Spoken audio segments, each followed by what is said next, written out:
Ayun mga guys, ang masayang hapon no at masayang gabi dahil alas 6 - 2 para alas 6 na ng hapon. So magagabi na pagka 6 PM na mga guys. Kaya good afternoon, good evening sa lahat dyan. Saan man tayo naroon, saan mang sulok ng mundo no. So ngayon ang ating video ay tayo mag-unboxing no dito sa ating in-order na dumating na. So ito mga guys ay isang solar light no, floodlight na ating in-order at dumating na. So i-unboxing natin mga guys. Dahil sa pagdating ng mga makalipas na araw o ano ay tayo'y mag-assemble ng ganito, magbuo tayo. Yan, tayo'y mag-order ng battery, LED light board. At siyempre yung mga BMS, yan mga gawiks. So yan tayo'y nag-order para ito nga ay makita natin kung paano tayo magbuo nito mga gawiks no. So, umpisa na natin sa ating pagbukas o pag-unboxing. Pero hindi naman kasi ito box mga gawiks eh. Yan, nakabalot sa kanyang parang bubble wrap na plastic. So, yan mga gawiks, tingnan natin kung magandang klase ito mga gawiks. Saan ba ang kanyang bukas nito? Ito, yan dito mga gawiks. Ayan. So, yan mga gawiks, buksan natin dito na. So, ito yung balot. So, ayan. So, talagang ship na ship ang kanyang deliver kasi talagang mayroon support. Tapos, baka nakabox pa to mga gawiks. May box pa tayo nito. Ayan. So, natamaan ng kamay ang ating camera. Natutumba, muntik nang natumba. Kaya yun ay atin namang naagapan at nahawakan. So, yan mga gawiks no. Ayan. So itabi natin tong kanyang pinakabalot mga gawiks no. Ito ay maganda to. Yan, maganda. Pwedeng gawing unan. So yan mga gawiks. Yan, nakabox siya mga gawiks. Yan, tingnan natin ito, yung tip niya. Ito yung dugtungan. Itong tip na to. Yan. So alisin natin no. So ito kasi mga gawiks ay siyempre para makatipid tayo ng ilaw sa bahay. Yan, ito yung ating ginagamit. Ito ay automatic. Kailangan mayroon tayo nito lalo na sa harapan ng bahay natin. Pagkagabi, nagsisindi siya ng automatic at nag-off sa umaga at kusang nagcha-charge sa araw. So ayan mga guys. So, ang ganda ng kanyang balot. So ito, ayan mga guys. So ayan ang itsura ng kanyang ilaw no, yung lid, ayan. So ayan mga gawiks. So tingnan natin kung magandang ilaw niya. So yan ay tabi natin tong balot. So ito yung box niya mga gawiks no. So medyo may kabigatan dahil ito yung sa kanyang bakal na housing ng ilaw, yung lid light. So yan ay hilain lang natin palabas mga gawiks. So yan, hilain natin palabas. So una ito yung kanyang bracket, brace sa kanyang panel na, yan. So yan mga gawiks, ang kanyang accessories. Ayan, nakabalot pa ng plastic mga gawiks. Ayun. So yan na nga ang ating in-order. So nakabalot pa ng plastic. So ayan yung kanyang solar panel. Ito yung solar light. So medyo manipis nga lang no. Ayan, manipis. Yung ginagamit namin sa bahay na mga nakalipas pa na mga taon hanggang ngayon mga gawiks ay mayroon nandoon pa, buhay pa. Ayan, magandang klase. Di pa talaga nasisira. So ayan, buksan natin 'to mga gawiks no. Kung gaano kaliwanag ay ating makita mamaya kapag medyo madilim na dahil lagpas na alas 6. So yan. So pwede rin itong ilagay kahit sa loob ng bahay mga gawiks. I-manual mo lang. Pagka gabi na, i-on mo na lang sa remote. May remote to mga gawiks. Ayan. So ito yung remote niya no. Ayan. So ito. Tapos mayroon tayong kasamang battery. Ayan, may battery pa. Ito yung kanyang kasama sa remote. At saka itong kanyang yan, kung ilalagay mo doon sa pader, sa bakal o sa ano mga gawiks. expansion bolt. Yan, expansion bolt. So yan, pag sa simento, sa pader, ilagay mo, ito yung gagamitin mo. Ito yung battery sa remote mga gawiks, ikabit natin para mapailaw natin yung kanyang ilaw, no.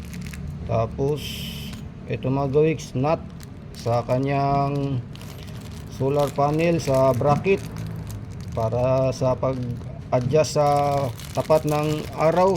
Pwedeng nakahiga, pwede ring naka-slide katapat sa araw. So ito mga gawiks ay hindi pa natin to kailangan, no. Itabi lang natin to. Yan. So ngayon ay ate lang munang lagyan ng battery yung kanyang remote mga gawiks. So yan. So kapag ka ganitong remote talaga sa mga solar mga gawiks, marami na ako nito sa bahay, 3 na.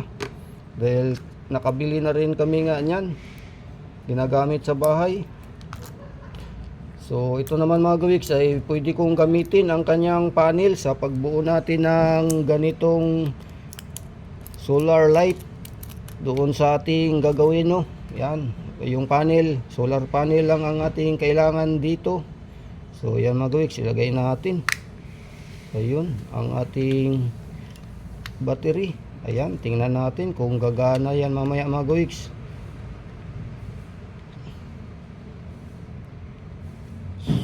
So right.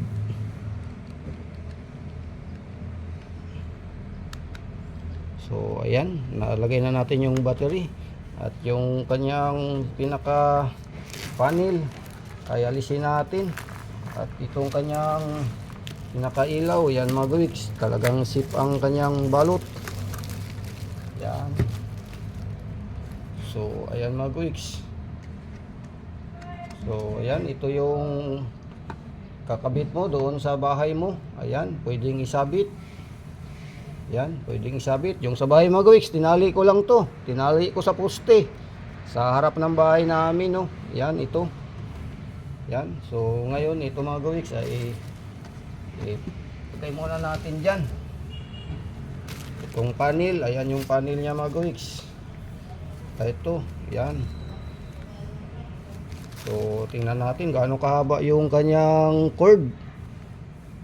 Yan, medyo mahaba ito mga gawiks para mailagay sa bubong itong ating solar panel, no. So ayan, meron tayo ditong makikitang manual. Ayan. So ayan na nga mga gawiks, no, sa harap o sa likod o sa gilid ng bahay pwedeng ilagay nga yan yung ating solar light. So ayan ang kanyang picture sa gilid, sa harap. Ayan. So ito talaga mga gawiks ay sa labas ang kanyang location, doon ilalagay, no. So ngayon siyempre para umilaw yan mga gawiks o para mag-charge pala yan, ito yung ikakabit natin, no. Ayan, dito sa likod. Ayan, ito yung connection mga gawiks. Ayan, so itapat mo lang yung butas at saka yung ukit sa kanal. Ayan, may ukit kasi yan mga gawiks, no. Yung ukit niya sa kanal ng kanyang female o male. Ayan, tatapat mo lang ganyan. So yan, ikukunik mo lang to mga gawiks, ipasok mo lang yung butas na dalawa, no. Yan. Tapos ito higpitan natin to mga gawiks. Ito yung pinaka screw niya, no, para mas lalo siyang bumaon at dumikit. So ayan, higpitan kasi yan din mga gawiks ay waterproof, no, dahil ito ay rubber. Yan, rubber to. Yan, rubber. So ayan na mga gawiks. So ngayon ang ilaw ay tingnan natin mga gawiks kung gaano kaliwanag. So yan, itabi muna natin yung ating kalat. So yan. So itong kanyang bracket mga gawiks ay ilagay natin sa panel, no. So ito yung panel niya. Ayan. So may silicone mga gawiks yung kanyang panel, no, sa gilid para hindi mapasukan ng tubig. Ayan, palibot may silicone. Tapos ito yung bracket niya sa likod.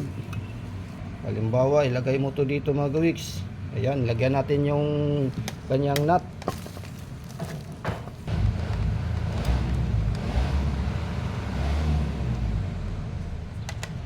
So ayan na mga gawiks, higpitan lang natin, no. Ayan. So para pwede naman tong itapat sa araw. Yan, kung saan ang araw banda. So yan mga gawiks. So yan, magiging ganyan siya mga gawiks sa araw. Ito yung pinaka stand nya, no. Pagka ilagay mo sa bubong, ayan, ilagay mo sa bubong mga gawiks. Tapos ito yung ilaw natin. Ayan. So try natin i-on yung kanyang remote mga gawiks kung iilaw yan, no. So ganyan lang. So mas maganda ito ang gamitin sa bahay mga gawiks, maliwanag sa labas. Ayun, di nag-ilaw. Mag-ilaw pag inon natin.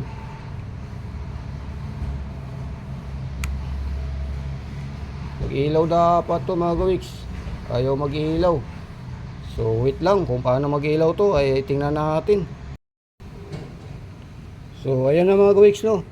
So kinalikot natin yung battery dito sa loob ng remote mga gawiks, kaya hindi siya umilaw pag start natin kanina. So ngayon ay uilaw na. So ayan na mga gawiks, ganun kaliwanag, no. Ayan. So alright na mga gawiks, ayan ang kanyang power. Ngayon ay maliwanag pa at mamayang gabi ay sigurado mas maliwanag pang ibibigay niyan mga gawiks.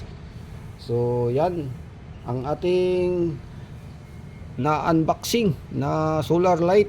So hanggang dito na lang mga gawiks, at tayo ay mayroon na namang gamit sa madilim na gabi, isang solar light na maliwanag.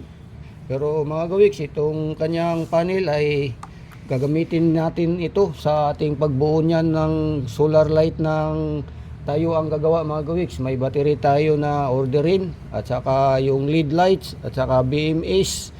So yan mga gawiks ang ating gagawin, no. Mag-assemble tayo niyan. So hanggang dito na lang, at siyempre ako ay magpasalamat sa lahat dyan na tayo ay mayroon na namang gamit sa bahay na maliwanag. Ayan, so off natin mga gawiks.